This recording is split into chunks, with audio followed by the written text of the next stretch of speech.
A century ago, the state of Israel simply did not exist. Yet around 3,000 years ago, the ancient kingdom dominated this exact Levantine coast. So what happened in between? The history of Israel has long been a battleground of faith, power, and survival. Once a land of prophecy and promise, it became the target of empires and the center of countless conflicts. This land is a holy site for Jews, Christians, and Muslims, who have been fighting for control of this land for a millennium. Just like the tensions we see today, this geographic crossroad has witnessed the rise and fall of hundreds of empires. The Egyptians enslaved their people, the Babylonians burned their temples, and the Romans tried to erase their identity. Yet, after being scattered across the globe for 2 millennia, they still refused to disappear and eventually returned to redraw the borders. But this return ignited one of the most violent territorial clashes in modern history. To understand the wars, the faith, and the unbreakable will of its people, we must go back 3,000 years, where the history of Israel began. Around 1800 BC, everything started here in the ancient land of Canaan. Bordered by the Mediterranean Sea on the west and the Jordan River on the east, Canaan settled exactly at a geographic crossroads, connecting Europe with the Arabian Peninsula and Mesopotamia. During these early millennia, many different tribes lived in these lands, but the rise of the Canaanites changed everything. These people founded powerful city-states like Jericho and Megiddo, which connected directly with the Mesopotamian empires and Egypt. As a bridge between these powerful civilizations, the Canaanites adopted foreign customs while spreading their own. At first, they worshipped multiple deities, but in this crossroads that would later become the Holy Land, something began to change. The story of the world's first monotheistic religion began to echo across the desert with a patriarch named Abraham. He was born in the city of Ur of the Chaldeans. According to ancient records, he received a message from God to travel to Canaan and spread the divine word. So Abraham left his father's home. However, his journey was full of heavy obstacles, harsh weather conditions, and long wanderings through inhospitable lands. But he was promised that the land of Canaan would become his family's inheritance, along with God's blessing. After his arrival, his lineage grew. His grandson Jacob, later named Israel, had 12 sons who became the founders of the 12 tribes of Israel. But a devastating 7-year famine forced the family to leave Canaan and move to Egypt, where Jacob's son Joseph, once sold into slavery, had risen to power and was trusted by the Pharaoh. With Jacob, the period of the Patriarchs came to an end, and the people of Israel entered a new era in Egypt. At first, they prospered, but over time, they fell into heavy oppression and slavery. It was from this hardship that the story of Moses began. After fleeing Egypt, Moses lived in exile until one day he saw a burning bush. From it, God spoke and told him to return to Egypt and free his people from slavery, setting the stage for a massive exodus.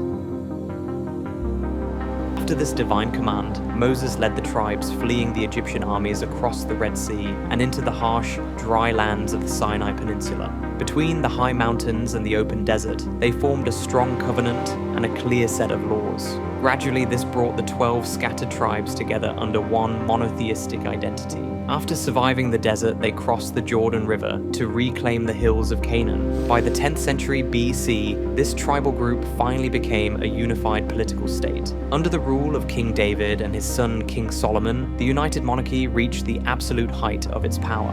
They established their capital in Jerusalem and built the magnificent First Temple to anchor their faith to the land. Yet, this unity did not last long. After the death of King Solomon, heavy taxes led to an internal rebellion, and the kingdom split into 2 rival states, the Kingdom of Israel in the fertile north and the smaller Kingdom of Judah in the dry south. Since the land of the Levant served as that vital land bridge between Africa and Asia, this division proved catastrophic. And so, in 720 BC, the expanding Assyrian Empire swept down from the north, completely destroying the northern kingdom of Israel. Its people were taken away and absorbed into the empire, becoming known as the 10 Lost Tribes. Meanwhile, over a century later in 586 BC, the Neo-Babylonian Empire attacked the southern kingdom of Judah. They besieged Jerusalem, burned the temple to the ground, and forced the Judean elite across the desert into exile in Babylon. Still in the absence of a physical nation, these exiles made a brilliant cultural adaptation.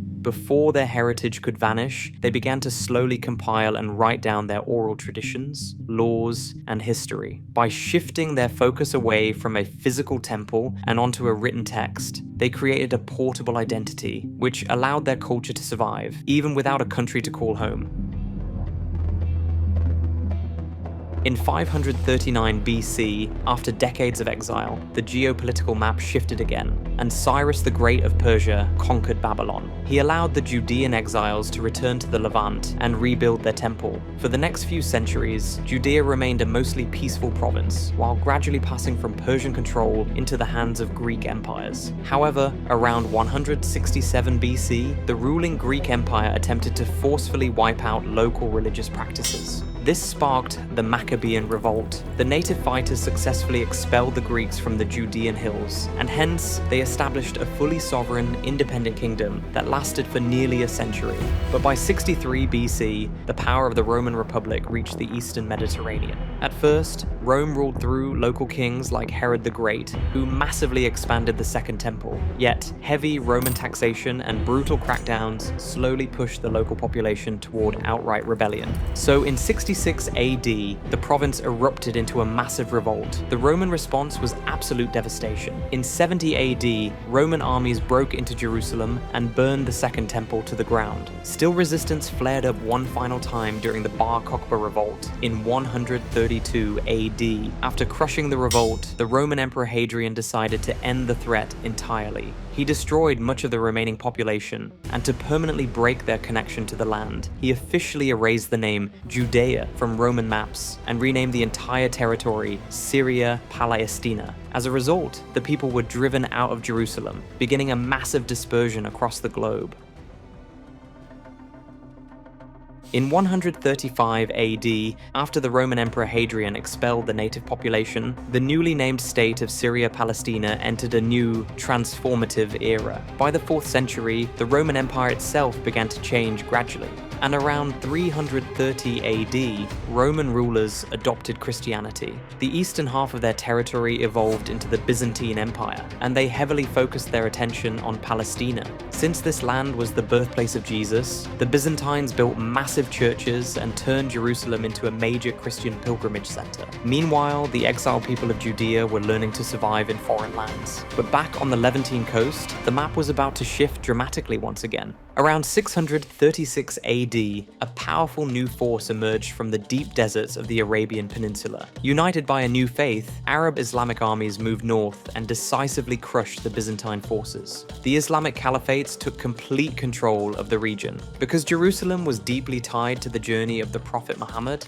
the new rulers built the magnificent Dome of the Rock, right on top of the ruins of the ancient temples. As a result, the exact same hills became profoundly sacred to Muslims as well. From the 7th to the 11th centuries, under Arab rule, this region, named as Jund Filastin, passed between several rival Islamic dynasties, including the Umayyads and the Abbasids. Throughout this time, the demographics shifted heavily. The Arabic language and Islamic culture slowly took deep root among the local inhabitants, permanently changing the cultural fabric of the territory.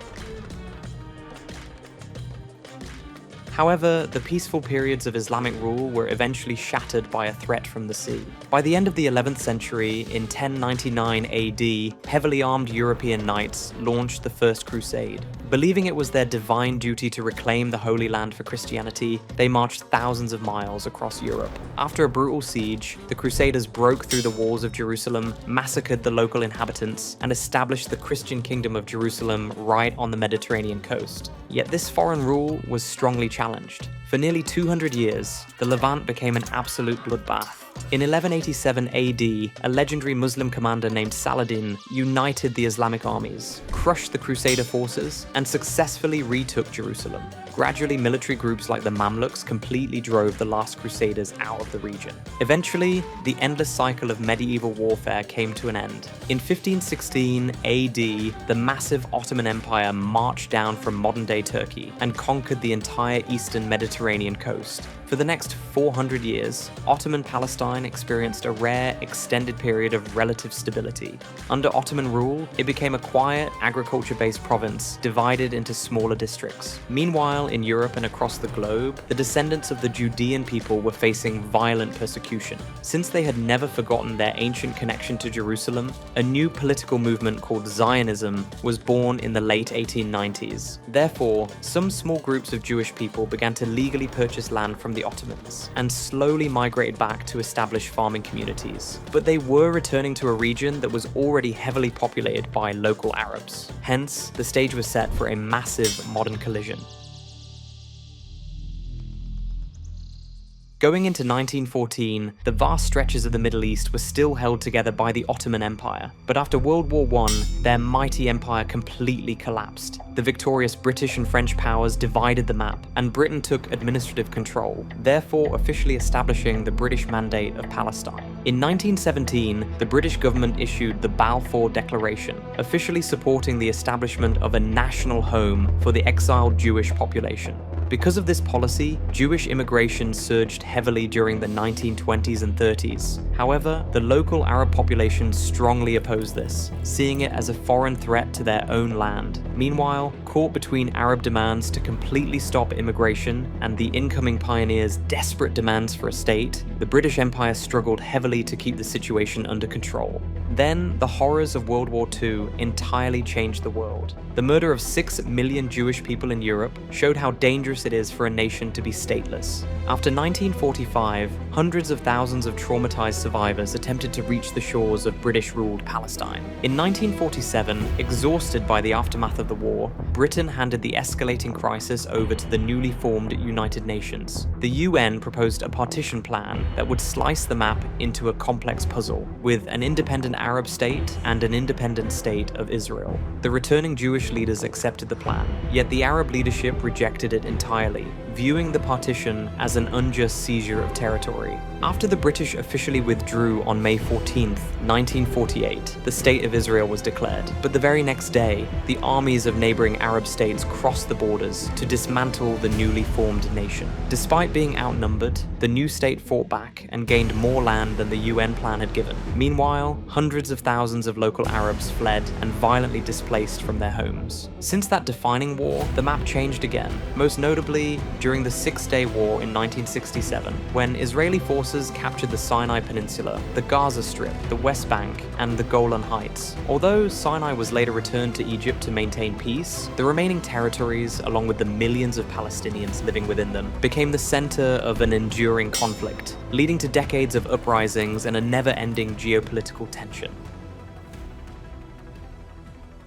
After 3 millennia of conquests, exiles, and empires, the history of Israel remains exactly what it has always been, a battleground of different faiths, power, and survival. Today, the modern state stands on the exact same Levantine coast where the ancient kingdom once ruled, yet the region is still the center of countless conflicts. Because this land remains deeply sacred to Jews, Christians, and Muslims, the struggle to control this crossroads did not end with modern borders. Instead, it simply entered a new, highly unstable phase. The great empires that once sought to erase them, the Egyptians, the Babylonians, and the Romans, have long faded into the dust. But the descendants of this sacred ancient land gradually carried their identity across the globe for 2,000 years, and eventually returned. In the end, the history of Israel is much more than just a modern geopolitical dispute. It is a 3,000-year testament to the unbreakable will of a nation, and it stands as a powerful reminder that in this corner of the world, the past is never truly in the past.